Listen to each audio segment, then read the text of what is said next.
knock me plumb off the ladder. Because I tell you, I spent a lot of time running from these guys, but I spend a lot of time running with them now. And if you ever walk by a law enforcement officer and you don't take the time to say thank you for your service, you miss an opportunity. Because let me tell you, we are blessed to have these leaders in our community here.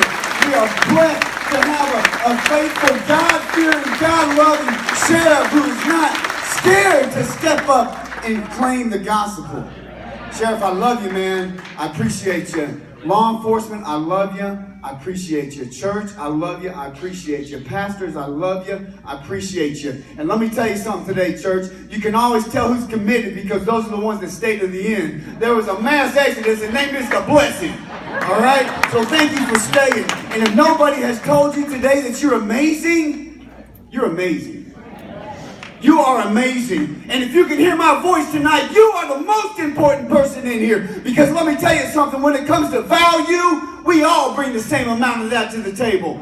Because we are children of God. And God loves us equal. He loved every single one of us. That much and more. And he still loves us today. The love that he has for us is immeasurable. Your value is immeasurable. Your power is immeasurable. I want to ask you something tonight, church. Have you ever been to that point of brokenness?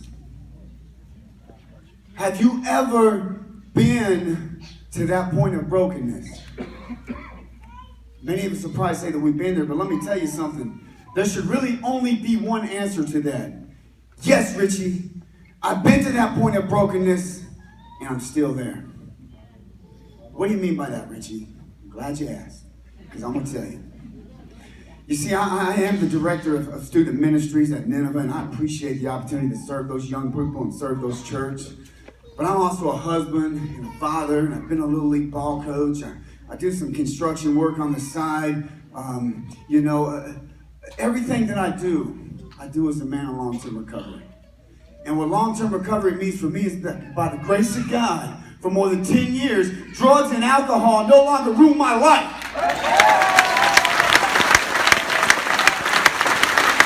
And I've been to that point of brokenness. You see, in February in 2007, I got to that point of brokenness and I hit my knees. You see, I thought I was a drug addict. I thought I was hopeless. I thought I was worthless. I thought I was a liar. I thought I was a thief. I thought I was a thief. I was never none of those things. Because I was always a child of God, just like you're a child of God, and just like each and every person out there tonight is a child of God. I didn't know it. And I was broken to that point of brokenness, and I cried out, and I said, Jesus, I need you, Lord. I knew I needed something.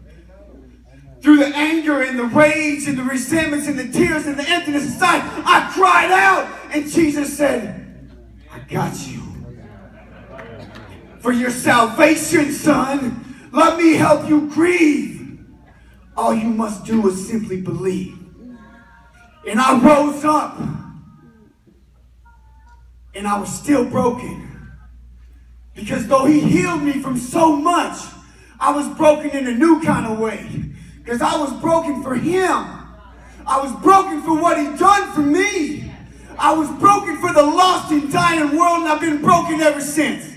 And I think that that's part of the thing that we got to get back to, preachers. We got to get back to our brokenness and realize that it is not about us. It's about him.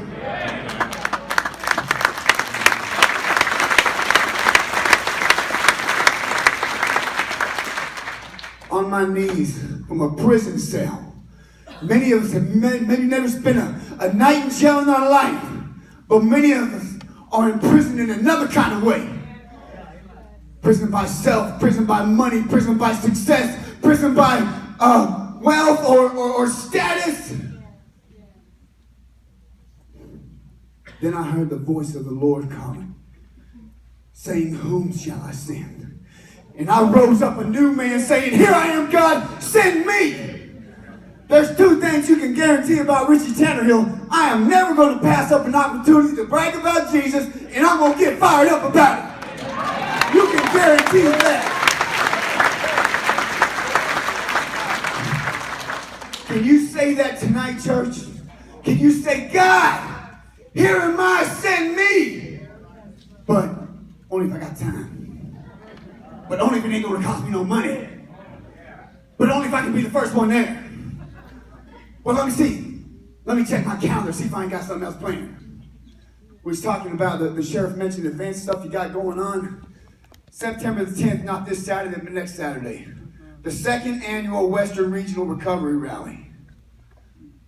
I'm taking a visual picture of your face right now because I'm expecting to see you there. Hey, listen, I want you to come. Come be a part of a community event. We think that recovery happens in a treatment center or in a jail or in a church or in some other place. And yes, we need those places. Can you believe Richie Tannehill just said we need jail? We do. And those may be where recovery starts, so recovery's initiated. But the recovery happens in the community. That's right. You see, November the 14th, 2007, I walked out of prison for the very last time. I had to close my bag, not a penny in my pocket, nowhere to go. But I had something I never had before. I had Jesus in my heart. I knew not what would lie ahead for that day or the next day, but I knew that he had me. Someone from the community reached out and gave me a place to stay, a safe place to stay. And for the very first time in my life, I heard, Richie, I believe in you. I said, Patty, that's great. Now tell me what to do. She said, I don't know, but I believe in you. And then somebody else from the community reached out and gave me a job. It comes from the community because recovery happens in the community. I will not be bound by the devil here.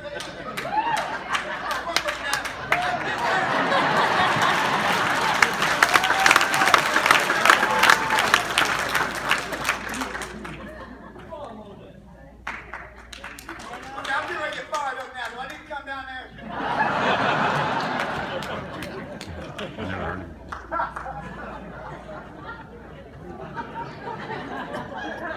I will not give up.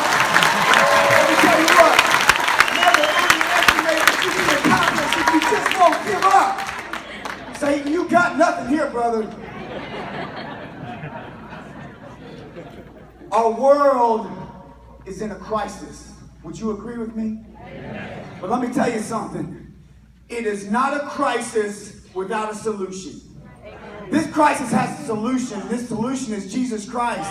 And yes, he could come down and wave his magic fairy wand and make everything okay, but it's not going to work that way. Because he wants to use you, and you, and you, and you, and you, and me.